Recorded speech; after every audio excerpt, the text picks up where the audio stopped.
Welcome back. A number of countries across the region have been slapped with travel advisories from the Center for Disease Control in the US CDC. It warns American citizens to reconsider traveling to said countries. A level 3 advisory has been placed on St. Lucia. We took to the streets to get your reaction about this news.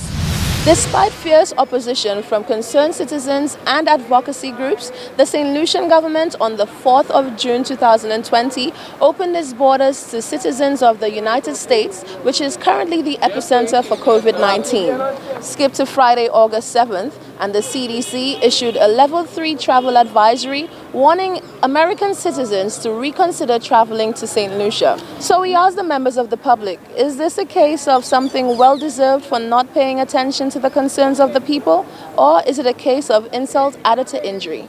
I believe it's an insult because they should do their research better than that instead of just coming out, and saying that. Yeah, they should do a better research, I believe. To be honest with you, our leaders are so weak. And the way I look at it, they don't see it as a collective union to fight the powers that be. We want to be little kings in a small country instead of being a group of people who could stand up to the U.S. We've been so courteous towards the U.S., knowing that they have not even followed protocol, and we have, and now it is an insult to us. I think so, yeah. As far as we're concerned, reported that we are corona-free. People coming in who are bringing in it. So how come now we are at high risk? We are now really because we've opened our borders to the U.S. I think that's an insult from America. So we're telling the citizens don't travel to St. Lucia because we are at high risk. When in the world they are the highest damn risk. They are the highest risk. In schools, in churches, beaches, parks, where you think about it, they are the highest risk. Right now there are 5 million cases, 163,000 deaths. I don't know if all related to the virus, but that's what they say. 160,000 deaths. So they can't speak about St. Lucia. I find that's insult to injury and that's disrespect to St. Lucia, man. You understand? Because St. Lucia opened the borders for them when no other country didn't want. We alone that did it for them. According to St. Lucia, in Patois, St. Lucia over border you by you. Well, you've heard what they've had to say. Want a chance to share your opinion with us? Join us next time when you can have your say. Reporting for Hot 7 News, I am Rochelle Gonzalez. Access has been restricted to the Ajuda building, which sits abandoned in the city of Castries. The building was gutted by fire in November 2019. The action has coincided with calls by the Castries mayor for the building to be removed as it poses a threat to pedestrians. Our cameras visited the site where caution tape now serves as a divide between pedestrians and the deteriorated structure. Following calls by Castries Mayor Peterson Francis for something to be done about the abandoned buildings now littering the city center and causing a threat to pedestrians, the Ajuda building on the Castries Boulevard has been cordoned off. During an interview with Francis, he cited grave concern about this structure. We are in discussion with DCA because even these old buildings, I mean, just say for argument's sake, we have you know how long that building, the Ajuda building has been burned there? Right? I mean, St. Lucians, they are complaining about it. I know that DCA is doing the utmost to have something done about it, but so far, nothing.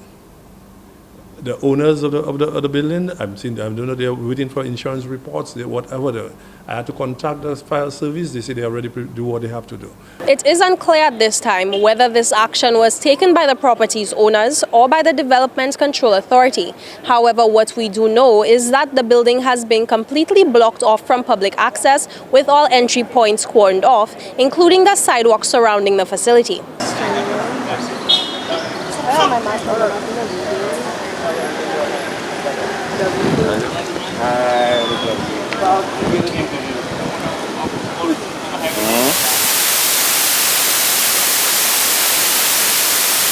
Francis had further called for the buildings to be demolished because of concerns for increased homelessness, drug abuse, and fires in the city. We are unsure at this time whether such action will be taken, but we will continue to follow this story to offer you, the public, updates as they become available. For Hot 7 TV, I am Jacques Wooding. Has COVID-19 response stretched the resources of the National Emergency Management Organization, NEMO, to its limits? How prepared is the organization to provide relief supplies in the event of a major storm, given that COVID-19 response has required much of NEMO's intervention? The director of the organization makes it clear that its mandate is to respond to any disaster, natural or otherwise, and says that mandate has been fulfilled and will continue to be fulfilled throughout the hurricane season. Genevieve Gonzague reports.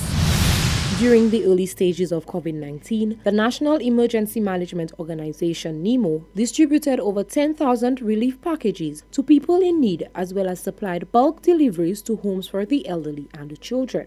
Now that the island is in the middle of the hurricane season, Hot 7 questioned the director of NEMO, Doreen Gustav, as to whether the organization has the capability to adequately respond in the event of a major storm, given the level of response it has already made in relation to COVID-19. Gustav says NEMO takes seriously its responsibility to ensure the efficient functioning of preparedness, prevention, mitigation, and response actions across the board. Okay, so NEMO has structures in place. So, for instance, if we need to get the food, we have food prepositioned at the government warehouse with the basic necessities. Massey Store also is on board. They are the largest food chain suppliers, and so they're on board in the event there is an emergency and we need to access these supplies for persons who have been impacted. She noted that in addition to having the supplies needed to aid in the aftermath of a natural disaster, NEMO has many volunteers as well as support staff to conduct damage assessment as well as deliver the goods where needed. We have our volunteers who come on board. We have the cadets who do the heavy lifting. As you've seen during COVID, they help us quite a bit, and the head of the supplies committee is Lieutenant Hyacinth, who is the head of the Cadet Corps. And at the community level, we have our district disaster committees who have their volunteers who would assist with the distribution. So they're the ones who go do the initial damage assessment. The reports will get to us. We'll know how many persons are in need, where they're located, and then we'll put in place those the supplies that they're in need of for distribution to them. Gustav says NEMO will continue to fulfill its mandate and ensure there is adequate implementation of measures to protect the St. Lucian population from the physical, social, environmental, and economic effects of both natural and man-made disasters. Reporting for Hot 7 News, I am Genevieve Gonzague. Effective the 1st of August 2019, the Ministry of Sustainable Development issued a ban on the importation of styrofoam and select plastic food service containers, with a subsequent ban on the use, sale and manufacture of these products. The St. Lucia Bureau of Standards is lamenting what it says is heavy importation of alternative food service containers and is further calling on St. Lucians to use the island's natural resources to develop their own alternatives to plastic containers. Genevieve Gonzague has more. Steps have been taken to reduce St. Lucia's dependence on selected single-use plastics as well as other food service containers made of polystyrene and expanded polystyrene, also known as styrofoam. On August 1, 2019, the Styrofoam and Plastics Prohibition Act No. 22 of 2019 took effect, which saw a ban to the importation of all styrofoam and selected single-use plastic food service containers.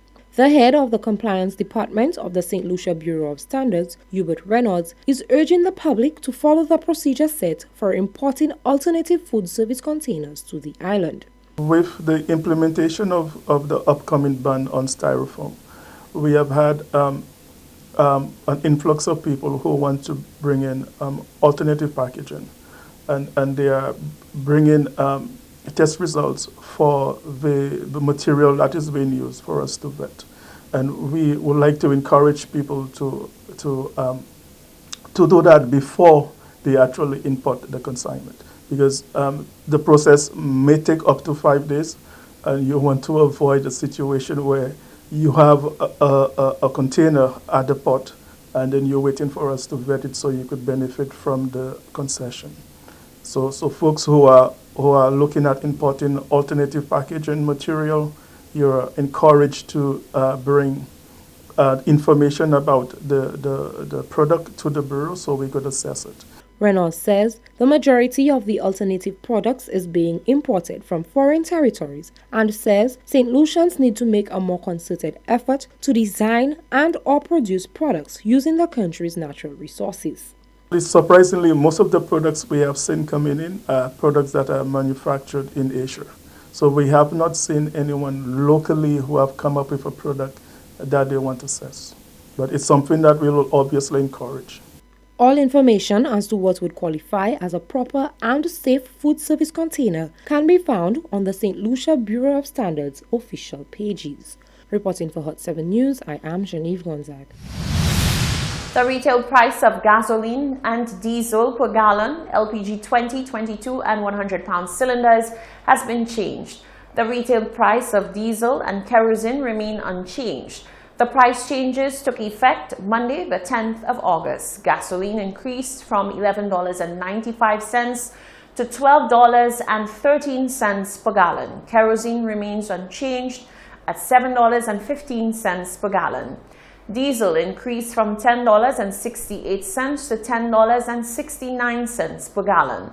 The 20-pound cylinder increased from $27.35 to $27.70. The 22-pound cylinder increased from $30.09 to $30.47. The 100-pound cylinder increased from $159.37 to $162.82. The public is informed that the next adjustment will be on Monday, the 31st of August, 2020. This is the Hot 7.